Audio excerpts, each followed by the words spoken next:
যুদ্ধের ময়দানে ইরানকে হারাতে না পারলেও ইসরায়েলের গোয়েন্দা সংস্থা মোসাদ ঠিকই ইরানে আগুন ছড়িয়েছে, আর এজন্য কাজ করতে হয়েছে প্রায় দীর্ঘ ৩০ বছরের মতো। মোসাদ মিশে গিয়েছে ইরানের মন্ত্রিসভা থেকে শুরু করে সামরিক শাখা, এমনকি কৃষক, শ্রমিক, ছাত্র সর্বস্তরে। এমনটাই দাবি ইরানের অনেক বিশেষজ্ঞের। ফলাফল, আজ ইরান ধ্বংসের দ্বারপ্রান্তে। অনেক বিশেষজ্ঞরা এমনটাই ভাবছেন, আর এজন্যই ইরান প্রতিনিয়ত মোসাদ এজেন্ট নিধন শুরু করেছে। কিন্তু ইরান আজ দুই ভাগে বিভক্ত। একদিকে তেহরান, ইস্পাহান, সিরাজের রাস্তায় ক্ষুব্ধ মানুষ, বন্ধ দোকান, উত্তপ্ত স্লোগান। অন্যদিকে সরকারি ভবনের ভেতরে জরুরি বৈঠক, সংলাপের প্রস্তাব আর সমাধান খোঁজার ঘোষণা। প্রশ্ন হলো, এই সংলাপ কি সত্যি জনগণের জন্য, নাকি বিক্ষোভ ঠান্ডা করার কৌশল? আজকের ভিডিওতে আমরা জানব ইরানে বিক্ষোভ কেন শুরু হলো, সরকার ঠিক কী পদক্ষেপ নিয়েছে, এই মুহূর্তে পরিস্থিতি কোথায় দাঁড়িয়ে, আর সামনে ইরানের জন্য কি অপেক্ষা করছে।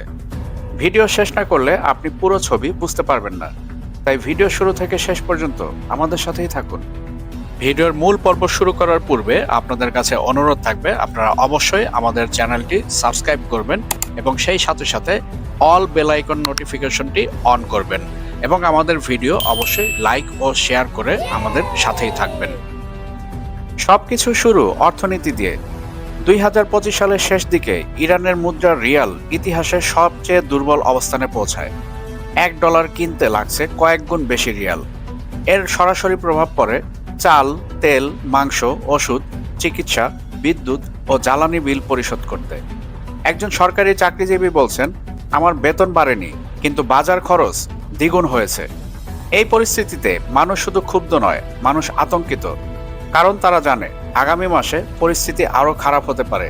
যেহেতু ট্রাম্প ঘোষণা করেছেন, ইরান যদি পারমাণবিক কর্মসূচি না থামায়, তাহলে আগামী 7 দিনের মধ্যে ইরানে হামলা করবে ইসরায়েল ও আমেরিকা। ইরানে যখনই বড় কিছু ঘটে, তার শুরু হয় তেহরানের গ্র্যান্ড বাজারে। সেই ঐতিহাসিক বাজার হঠাৎ বন্ধ। দোকানিরা দোকান নামিয়ে রাস্তায় নেমে এসেছে।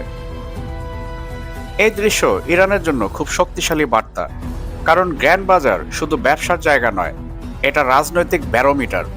সেখান থেকে বিক্ষোভ ছড়িয়ে পড়ে ইস্পাহান, হামেদান, কারাজ, সিরাজ এবং আরও বহু শহরে। এটা স্পষ্ট হয়ে যায়, এটা আর স্থানীয় সমস্যা নয়। পরিস্থিতি সম্পূর্ণ বদলে যায় যখন বিশ্ববিদ্যালয়গুলোতে বিক্ষোভ শুরু হয়। শিক্ষার্থীরা রাস্তায় নামে। তাদের স্লোগানে শুধু অর্থনীতি নেই, আছে ভবিষ্যৎ। তারা বলছে, এই ব্যবস্থায় আমাদের জায়গা নেই, পড়াশোনা করে কি হবে, চাকরি নেই। ইরানের ইতিহাসে শিক্ষার্থী আন্দোলন মানেই সরকারের জন্য সতর্ক সংকেত, কারণ এখান থেকেই বিক্ষোভ রাজনৈতিক রূপ নেয়। এখন প্রশ্ন, ইরানের সরকার কি করছে? শুরুতে সরকার নেয় চেনা পথ, নিরাপত্তা বাহিনী মোতায়েন, টিয়ার গ্যাস, জলকামান, গণগ্রেপ্তার। রাষ্ট্রীয় গণমাধ্যমে বলা হয়, উস্কানিদাতা গোষ্ঠী পরিস্থিতি অস্থিতিশীল করছে। কিছু জায়গায় সংঘর্ষ হয়, নিহতের খবরও আসে, কিন্তু বাস্তবতা হলো এই শক্তি প্রদর্শন বিক্ষোভ থামাতে পারেনি, বরং ক্ষোভ আরও বেড়েছে। এখানেই আসে সবচেয়ে গুরুত্বপূর্ণ আপডেট। চাপ বাড়তে থাকায় ইরানের সরকার ঘোষণা দেয়, তারা আলোচনায় বসতে চায়। ব্যবসায়ী প্রতিনিধি, শিক্ষার্থী প্রতিনিধি, জনগণের ন্যায্য দাবি শোনার আশ্বাস। এটা ইরানের রাজনীতিতে সহজ সিদ্ধান্ত নয়, কারণ এর মানে সরকার স্বীকার করছে সমস্যা গভীর। এই ঘোষণার পর কিছু শহরে বিক্ষোভের তীব্রতা কমে, কিন্তু পুরোপুরি থামেনি। এখন প্রশ্ন, সরকার শুধু কথা বলছে নাকি কাজও করছে? কিছু বাস্তব পদক্ষেপ নেওয়া হয়েছে। কেন্দ্রীয় ব্যাংকের গভর্নর পরিবর্তন, মুদ্রা বাজার স্থিতিশীল করতে জরুরি বৈঠক, কিছু আমদানি পণ্যে শুল্ক কমানোর আলোচনা, ভর্তুকি পুনর্বিবেচনার ঘোষণা, ক্ষুদ্র ব্যবসায়ীদের জন্য সহজ ঋণের প্রতিশ্রুতি। সরকার বলছে, আমরা পরিস্থিতি সামাল দিচ্ছি, কিন্তু মানুষের প্রশ্ন, এগুলো কি যথেষ্ট? এখানেই ইরানের সবচেয়ে বড় সংকট, বিশ্বাসের সংকট। বিক্ষোভকারীরা বলছে, আমরা আগেও প্রতিশ্রুতি শুনেছি, কিন্তু বাস্তব পরিবর্তন আসেনি। 2009, 2017, 2019, 2022 প্রতিবারই সংলাপের কথা বলা হয়েছে। তারপর পরিস্থিতি ঠান্ডা হয়েছে, কিন্তু সমস্যার মূল রয়ে গেছে। পরিবর্তন আসবে কিভাবে? ইরানকে আমেরিকা ও পশ্চিমা বিশ্ব বিগত কয়েক বছর যাবৎ নিষেধাজ্ঞার জালে জর্জরিত করে রেখেছে। কিন্তু ইরানের দেশপ্রেমিক মানুষরা জানে, এই সমস্যা সাময়িক এবং পূর্বের মতো এবারও ইরান এই সংকট কাটিয়ে উঠবে। এদিকে ইরানের সরকার বলছে বিদেশি শক্তি সুযোগ নিচ্ছে। মোসাদ, পশ্চিমা গোয়েন্দা সংস্থা, এই নামগুলো বারবার উঠে আসছে। মধ্যপন্থী বিশ্লেষকরা বলছেন বিক্ষোভের মূল কারণ অভ্যন্তরীণ।